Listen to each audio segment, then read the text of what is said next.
but it's very clear that things have shifted against Harris. And this is someone who was basically elevated by the legacy media to take the place of Joe Biden. He failed, spectacularly in that debate with Trump, and everyone panicked, and there was suddenly this cascade preference across the media who had been carrying water for Joe Biden, saying, oh, he's fine, oh, he's great, he's as sharp as he's ever been. And then one day later is like, oh no, this guy is absolutely checked out. He should be in a nursing home. We need someone else. We have to elevate someone else now.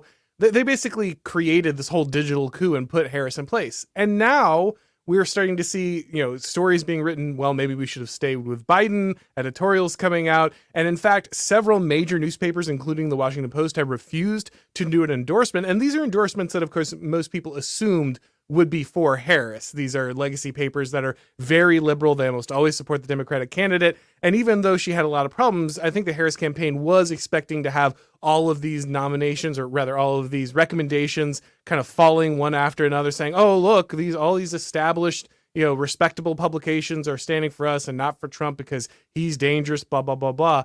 I think that's what she expected. And they're all just refusing to endorse her. How much of a disaster is a candidate who can't even get the endorsement of these incredibly liberal papers? Mm-hmm. Pretty bad. That's the state of that candidate. I don't want to signify. I don't think it signals necessarily a huge vibe shift. Everyone's done with wokeness or whatever else. Obviously, the people running the federal bureaucracy, the people that have a lot of power.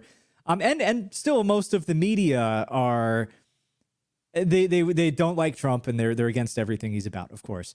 Now, the thing to keep in mind is I think that it's just a testament to how weak Kamala Harris is. I think the Washington Post might be an interesting outlier there. I think a lot of tech CEOs have kind of concluded that, even regardless of what they believe personally, things are just going to be easier for them if a Republican, or at the very least not this kind of more extreme form of Democrat, is in office. Why is that? Well, I'm sure as anyone who's familiar with your work is already aware of the fact, the work of James Burnham as well. I know you've talked about that, Sam Francis with the Leviathan, just kind of the idea that the capitalist class and the managerial class are kind of at odds. And, I don't agree with everything that Burnham wrote. I think most people who like his ideas recognize he didn't get everything right. Not all of those predictions came true, but the idea that there would be increasing state influence and control over industry, which would entail a class of managers or bureaucrats, clashing with and vying for power against,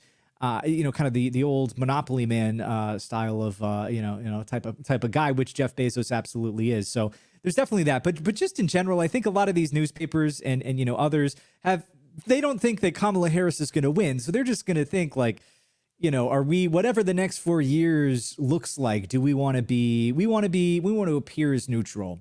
I think that's just kind of it. I think if Kamala Harris was stronger, maybe with the exception of the Washington Post, but most of these publications would still be, siding publicly with the Democratic nominee. Yeah, I think that some of them will do it to try to look more neutral. It will try to ingratiate themselves in what's going to be the order for the next few years. Some of them are doing it because they simply need to retain some level of credibility. How many times are you really going to go to a bat for a woman who's obviously just a disaster? You if you already know she's going to fail, are you really going to just dive onto that grenade, or is it just better to count your loss and move on? Like you said, most of them still hate Trump. Like they're still planning to spend the next 4 years screaming about, fascism is right around the corner and all of these things. I don't think you'll see less of that rhetoric necessarily, as you pointed out. I don't think the woke is going anywhere, but perhaps saving a little bit of that rhetorical energy, not for a candidate who is obviously just not up to snuff. Now, your Bezos point is particularly interesting because, as you say, Burnham and Francis both point to the fact that you're going to have this clash between the managerial elite and the classic capitalist class, and it's really the tech bros, as you pointed out, the CEOs there, that have differentiated themselves, because while many other capitalists, have kind of rolled themselves into the managerial system, recognizing that most of their benefits going to come from scaling up with the government, creating these public-private partnerships that all of a sudden both parties love so much.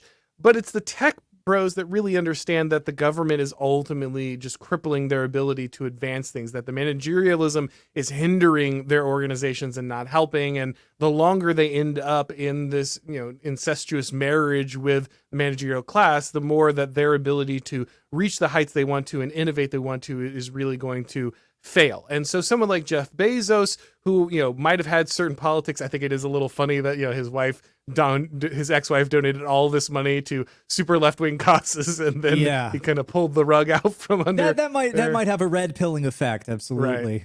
Yeah, but ultimately it is very interesting, that dynamic that guys like Elon, David Sachs, Mark Andreessen, all of these guys are recognizing that even though they're not classic conservatives, they're probably not socially conservative in most ways. I mean, Elon's got like 11 kids by several different women. That it's ultimately, it's return to harem. But ultimately they understand that they're just not going to achieve the things that they want to achieve if they continue to allow this managerialism to creep into their organizations. Yeah, absolutely. And I mean, every part of the private sector, I'm sure, has to contend with regulations and whatever else. But for the tech industry, I think it's probably particularly egregious, just with regard. I mean, Mark Zuckerberg's another example. Right. He hired the Republican strategist. He's describing himself in private as a libertarian. He publicly, lamented the fact that there was somewhat of a small mea culpa. He said that he wishes that he hadn't gone along with the government to censor. So kind of shifting the blame, saying, I did it, but they're the main drivers, which actually isn't entirely wrong, because a lot of censorship, this has been one of the real revelations from the last few years with the Twitter files and all sorts of the stuff Mike Benz is doing great work over at Foundation for Freedom Online, I think it is, with just seeing how much censorship actually does stem from the government. A lot of they're woke employees and Facebook and YouTube and whatever else, but that's not the reason a lot of this stuff happens. So it's understandable that someone like Mark Zuckerberg and these others would think, like, I would rather just not have the government involved in my business, even if these guys, some of them are. I don't think Mark Zuckerberg's super right wing.